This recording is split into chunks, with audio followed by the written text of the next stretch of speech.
నమస్తే, welcome to Leo news. Andhra cricket అసోసియేషన్లో రాజకీయ జోక్యం ఎక్కువైంది అంటూ అప్పటి కెప్టెన్సీ అయినటువంటి హనుమ విహారీ అవమానకర పరిస్థితుల నడుమ రాజీనామా చేసిన విషయం మనందరికీ తెలిసిందే. ఆ నేపథ్యంలో అప్పుడు చాలామంది కూడా ఆయనకు సపోర్ట్గా నిలిచారు.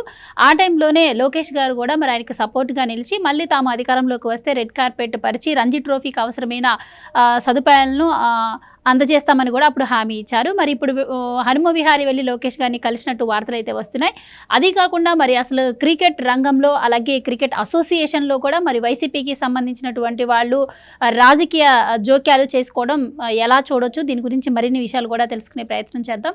మనతో ఉన్నారు సీనియర్ పొలిటికల్ జర్నలిస్ట్ సత్యమూర్తి గారు. నమస్కారం సార్. నమస్కారం అండి.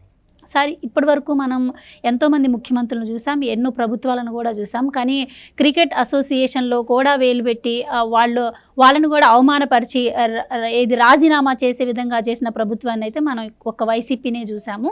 సో మరి ఆయనైతే హనుమ విహారీ గారు రాజీనామా చేశారు. మరి అప్పట్లో ఆయనకి లోకేష్ గారు సపోర్ట్ని ఇచ్చారు. మళ్ళీ మా ప్రభుత్వం అధికారంలోకి వస్తే గౌరవంగా తీసుకొచ్చి ఆ పోస్ట్ ఇస్తామని కూడా చెప్పారు. సో మరి ఇప్పుడైతే ఆయన వెళ్ళి కలిసినట్టు వార్తలు వస్తున్నాయి. అలాగే ఇప్పుడు నేను చెప్పినట్టు మరి అసలు క్రికెట్ అసోసియేషన్లో రాజకీయ జోక్యం ఎంతవరకు కరెక్ట్ అంటారు సార్? ఇదేంటంటే ఇప్పుడు ఆంధ్ర క్రికెట్ అసోసియేషన్ అంటే దాదొక చాలా ప్రెస్టీజియస్ ఇది ఉంటుంది. దాన్ని తీసుకొచ్చి ఢిల్లీ లిక్కర్ కేసులో సంబంధం ఉన్న శరత్ చంద్రారెడ్డిని అధ్యక్షుడిగా పెట్టుకొని ఏదో అన్ని కార్యక్రమాలు నడిపిస్తున్నారు. అది మొత్తం అంటే వైసీపీ నాయకుల కబ్జాలోకి ఆంధ్ర క్రికెట్ అసోసియేషన్ వెళ్ళిపోయింది.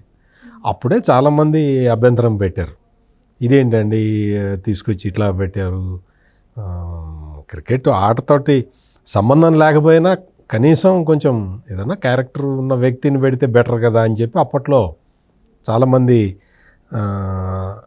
అడిగారు. కానీ వాళ్ళ వాయిస్ ఎవరు బయటికి రాలేదు, ఎవరు దాన్ని పట్టించుకోలేదు. ఆ తర్వాత ఏమైంది అంటే మొత్తం రంజీ మ్యాచ్లు జరుగుతున్నాయి. రంజీ మ్యాచ్లు జరుగుతున్నప్పుడు 17th ప్లేయర్ ఒక అతనున్నాడు, పృథ్వీరాజ్ అని.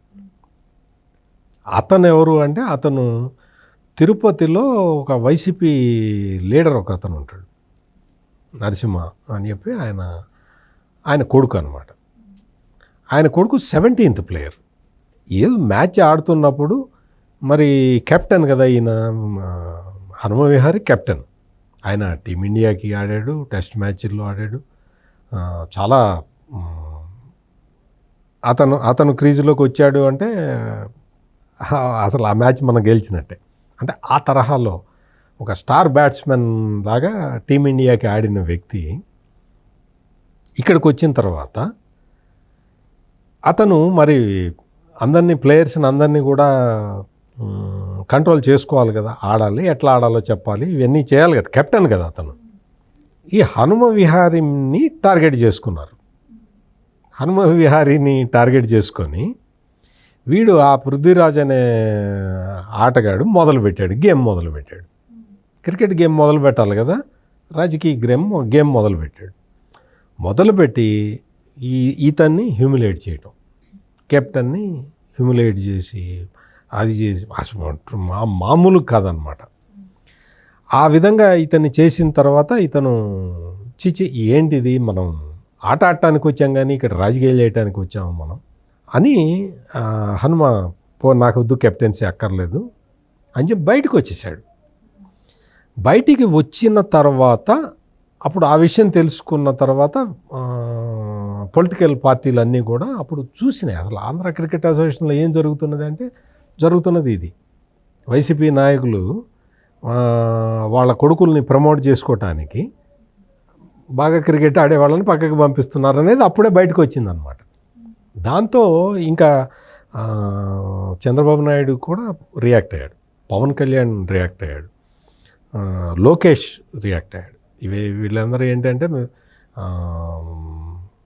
హనుమ విహారీని చాలా అన్యాయంగా అసలు అతనికి ఆత్మగౌరవాన్ని కించపరుస్తూ చేసి అతన్ని బయటికి నెట్టేశారు. మేము నీతోటి ఉంటాము, మేము కూటమి ప్రభుత్వం అధికారంలోకి వచ్చిన తర్వాత నీకు మళ్ళీ రెడ్ కార్పెట్ వేసి పిలుస్తాము అని చెప్పి అప్పట్లో నారా లోకేష్ హామీ ఇచ్చాడు కూడా. ఇప్పుడు ఏమైంది అంటే కూటమి అధికారంలోకి వచ్చేసింది, థంపింగ్ మెజారిటీ తోటి అధికారంలోకి వచ్చింది.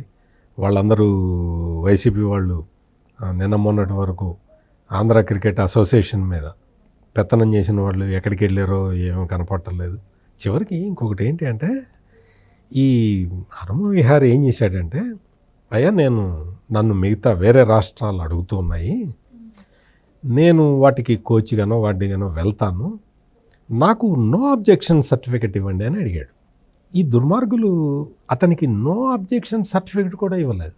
అంటే నో అబ్జెక్షన్ సర్టిఫికెట్ ఇస్తే ఇతను వేరే స్టేట్కి ఆడొచ్చు, లేకపోతే వేరే స్టేట్కి కోచ్గా వెళ్ళొచ్చు, ఏదో సంథింగ్ వెళ్ళి క్రికెట్కి సర్వీస్ చేయొచ్చు. అటువంటి అవకాశం కూడా అతనికి రాకూడదు. అంటే ఎంత కక్ష పట్టారో చూడండి. అంటే ఒక మనిషి మీద ఈ వైసీపీ గవర్నమెంట్ అంటే జగన్మోహన్ రెడ్డి ముఖ్యమంత్రిగా ఉన్నప్పుడు ఒక మనిషిని వాళ్ళు టార్గెట్ చేసుకున్నారంటే ఆ మనిషిని సర్వనాశనం చేసే వరకు వదలరు. అట్లా వాళ్ళని ఎగరదిచ్చాడు కదా. మరి 17th ప్లేయర్ అయిన పృథ్వీరాజుని తీసుకొచ్చి నువ్వు మరి ఫస్ట్ బ్యాటింగ్ ఇవ్వాలి, నువ్వు వాడికే పెద్దపీట వేయాలి అని వాళ్ళు ఆశిస్తున్నారు. నువ్వు ఏందా వీడికి ఆట నేర్పండి ఫస్ట్, తర్వాత వాడికి పైకి పంపించేదని హనుమ విహారీ అన్నాడు. అందుకనే మావాడిని అంటావా, మా కార్పొరేటర్ కొడుకుని నువ్వు ఆట నేర్చుకోమంటావా? రైట్, మేము ఆట నేర్చుకోవడం కాదు నీ సంగతి తెలుస్తామని చెప్పి హనుమ విహారీ మీద కక్ష సాధింపు మొదలుపెట్టారు. అంటే ఈ తరహాలో చేసిన ఈ మొత్తం అసలు అంతే.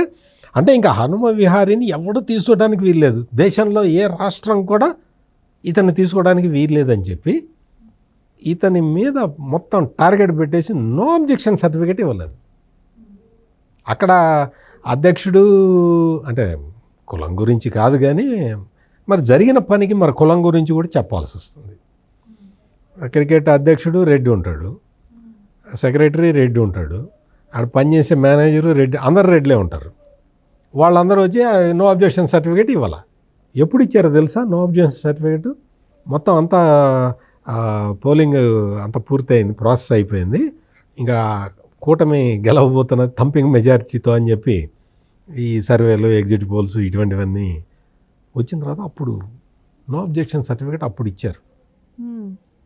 అంటే ఎంత కుట్రపూరితమైన మనస్తత్వం ఉన్న వ్యక్తులు ఈ వైసీపీ వీళ్ళు అనేది మనం చెప్పటానికి ఈ హనుమ విహారీ ఎగ్జాంపుల్ అనేది చాలా ఇంపార్టెంట్ అన్నమాట. రాష్ట్రంలో యూత్ అంతా కూడా ఇటువంటి హనుమ విహారీ లాంటి ఒక క్రికెటర్కే అసలు ఇంత వేధింపులు, ఇంత టార్చరు, ఇంత ట్రోలింగ్ని ఎదుర్కోవాలి అంటే ఆ పృథ్వీరాజ్ అనేవాడు 17th ప్లేయర్ వాడు ఏం చెప్తాడంటే, వాడు పోలీస్ కంప్లైంట్లు అవి కూడా ఇచ్చారు. హనుమ విహారీ నన్ను తిట్టాడు అని వాడు కంప్లైంట్ ఇస్తాడు. అంటే ఎంత అన్యాయమో చూడు, ఎట్లా జరుగుతుందో అసలు మొత్తం ఈ ఆటని, క్రికెట్ని రాజకీయం చేసేసి, రాజకీయం ఆడేవాడు ఇంకొకడు వైసీపీ లీడర్ ఒకడు ఉండేవాడు, వాడి కొడుకు కన్నా ఒక అమ్మాయి మిస్బా అని ఒక ముస్లిం గర్ల్ ఎక్కువ మార్కులు తెచ్చుకుంటున్నదని చెప్పి ఆ చిన్న పాపని వేధిస్తే ఆ అమ్మాయి చనిపోయింది.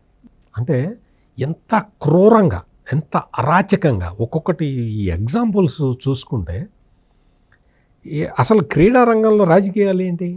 క్రీడా రంగంలో రాజకీయాలు ఉండకుండా చేయాల్సిన బాధ్యత ఎవరి మీద ఉంటుంది? ప్రభుత్వం మీద. ఆ ప్రభుత్వంలో వాడే వచ్చి ఒక్కొక్కటి టార్గెట్ పెట్టుకొని కొడుతూ ఉంటే ఏం చేయాలి, ఎవరితో చెప్పాలి? ఇప్పుడు ఏమైంది అంటే, ఇప్పుడు Hanuma Vihari minister, HRD minister Nara లోకేష్ని ఆయన వాళ్ళు కలిశాడు, మాట్లాడాడు. లోకేష్ కూడా చెప్పాడు, మంత్రి మినిస్టర్ లోకేష్ కూడా నిన్ను గౌరవంగా చూస్తామని నేను మాట ఇచ్చాను, నా మాట నిలబెట్టుకుంటానని చెప్పి అష్యూరెన్స్ కూడా ఇచ్చాడు. ఆంధ్ర క్రికెట్ అసోసియేషను మొత్తం అంటే రంజీ ట్రోఫీ కొట్టాల్సిన ఆంధ్ర క్రికెట్ అసోసియేషన్లో ఈ పైరవి ఆటగాళ్ళు వస్తే ఏం కొడతారమ్మా? రంజీ ట్రోఫీ ఏం కొడతారు? కొట్టలేరు కదా. అసలు కొట్టడం కాదు, ఏ మ్యాచ్ గెలవలేరు.